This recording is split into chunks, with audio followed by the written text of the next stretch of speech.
sweet this studio looks. Isn't that a lovely entrance? It looks all spring-like and teaching group classes, even when you're a manual practitioner. So we are one of my Schatz Method graduates, and I teach once a month a group training class for our clients. And this is for functional movement, to really support them with how they move in all their movement classes, and also as follow-up to their homework that they get from me when they're doing structural work. So my question for you as a manual and movement practitioner is, are you also set up to condition your clients with helpful group experiences? Hi, Val. Maybe you are. So even if you're a manual practitioner, if you're giving your clients homework at the end of their session and you're telling them, move this way, do that, do this with your body, especially if you're a manual practitioner, there's Lori! Especially if you're a manual practitioner, they don't have experience on what you're asking them to do with you. So we teach that in the Schatz Method Mastery program so that they do get that from you. And it turns out to be a win-win. So they get to come to a group class and learn with other people.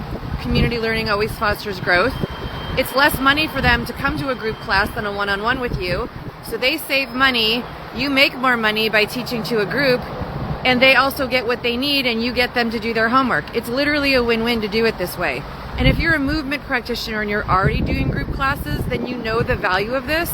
And I inspire you to create structural, functional practices to create the actual results that you need them to have, and not just get them to move for the hour.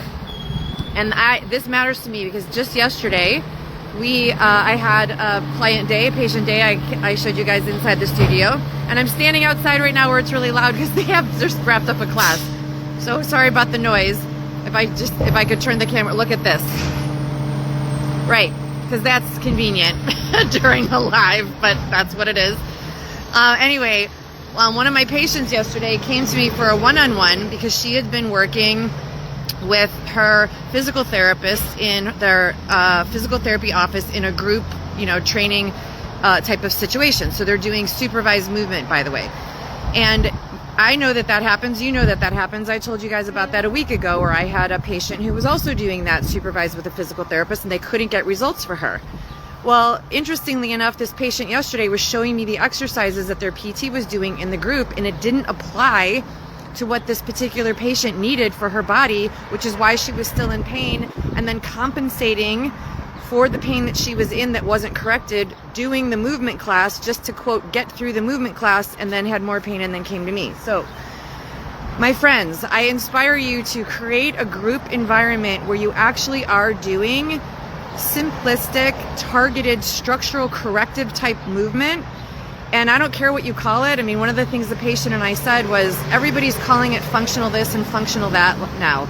And that's cool, but it doesn't really mean that you're creating functional movement. It just means that I don't know what it means. But functional movement means correcting, and corrective exercise means correcting the function on the people you're serving, even in a group environment. And that's tricky, because when we're taught to be group providers, we're taught to do everything the same for everybody, maybe modify here and there. And if we're one-on-one practitioners, we're taught to work one-on-one. But there's a way to do it where you create a functional corrective space for a bunch of people together and still target them one-on-one. If you want to learn how to do that, join us in Mastery. That's where we learn it. Okay, I gotta go. There's another student walking in. See you guys tomorrow.